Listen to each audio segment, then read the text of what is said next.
Pernah nggak sih kamu ada di sebuah ruangan yang ramai, penuh tawa dan obrolan, tapi di dalam hati kamu merasa benar-benar sendirian? Kita hidup di zaman di mana kita bisa terhubung dengan siapa saja lewat ujung jari, tapi anehnya kita justru merasa semakin terasing. Kita terjebak dalam siklus yang melelahkan, bangun, mengejar ekspektasi orang lain, berpura-pura kuat di depan layar, lalu pulang dengan perasaan hampa yang sulit dijelaskan. Rasanya seperti ada beban yang gak kelihatan, tapi terus-terusan menekan dada sampai kita lupa gimana rasanya bernapas lega. Ada satu momen, entah itu di tengah macetnya jalanan, di sela-sela lembur kerja, atau mungkin sekarang saat kamu lagi sendirian di kamar. Tiba-tiba pikiranmu bertanya, sampai kapan aku harus kayak gini? Kenapa semuanya terasa makin sulit? Kita sudah mencoba segala cara. Kita coba mengalihkan perhatian dengan konten-konten receh. Kita coba belanja hal-hal yang gak perlu. Atau mungkin kita coba tidur lebih awal. Tapi tetap gak bisa mematikan suara-suara bising di kepala. Saat semua rencana yang kita susun rapi tiba-tiba berantakan. Dan semua pintu bantuan dari manusia seolah terkunci rapat. Di sanalah kita dipaksa untuk berhenti. Kita dipaksa untuk sadar bahwa kita hanyalah sebuah titik kecil yang gak punya daya apa-apa di hadapan skenario kehidupan. Di titik terendah itulah biasanya ego kita luruh. Dan ada sebuah rintihan yang paling jujur keluar dari relung jiwa kita yang paling dalam. Bukan teriakan, bukan protes, melainkan sebuah desahan kecil yang penuh harap. Ya Allah, coba kita renungkan sejenak. Di dunia yang serba cepat ini, kita sering dipaksa untuk punya jawaban atas semua masalah.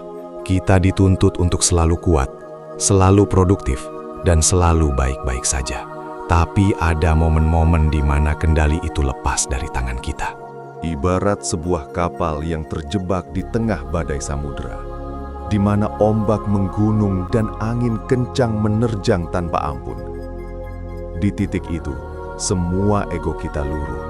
Semua gelar, pencapaian, dan koneksi manusia kita mendadak nggak berarti. Yang tersisa di hati cuma satu seruan yang paling jujur. Ya Allah. Kenapa nama itu yang muncul secara otomatis? Karena di dalam DNA jiwa kita ada pengakuan bahwa kita butuh sandaran yang gak terbatas. Dalam surah Ar-Rahman, Allah mengingatkan, semua yang ada di langit dan bumi selalu meminta padanya. Setiap waktu, dia dalam kesibukan. Bayangkan, sementara manusia seringkali sibuk dan gak punya waktu buat dengerin keluhan kita. Allah justru sibuk mengurus setiap detak jantung kita, setiap embusan nafas kita, dan setiap tetes air mata yang jatuh karena lelah. Dia nggak pernah overload menerima curhatan kita. Dia nggak pernah merasa terganggu dengan doa-doa kita yang mungkin isinya itu-itu saja. Banyak dari kita mencari ketenangan dengan melarikan diri, entah itu lewat liburan, belanja, atau sekedar scrolling tanpa henti. Tapi kenapa rasanya tetap hampa? Karena mungkin yang kita butuhkan bukan sekedar refreshing fisik, tapi recharge ruhani. Allah, itu adalah nama yang paling indah, frekuensi yang paling menenangkan. Saat lidah kita bergerak menyebut namanya dengan penuh kesadaran, ada sesuatu yang terjadi di dalam sana. Saraf-saraf yang tegang mulai rileks, jiwa yang sedang low bat mendapatkan pasokan energi baru, dan iman yang hampir redup karena urusan dunia kembali berkobar. Ingatlah, apapun nikmat yang masih kamu genggam hari ini, napas yang masih lega, kesehatan yang masih ada, atau sekedar kesempatan untuk memulai lagi besok, semuanya datang dari Allah. Dia adalah pemilik segala kekayaan, kekuatan, dan kasih sayang. Saat semua pintu di bumi tertutup, pintu langit selalu terbuka lebar.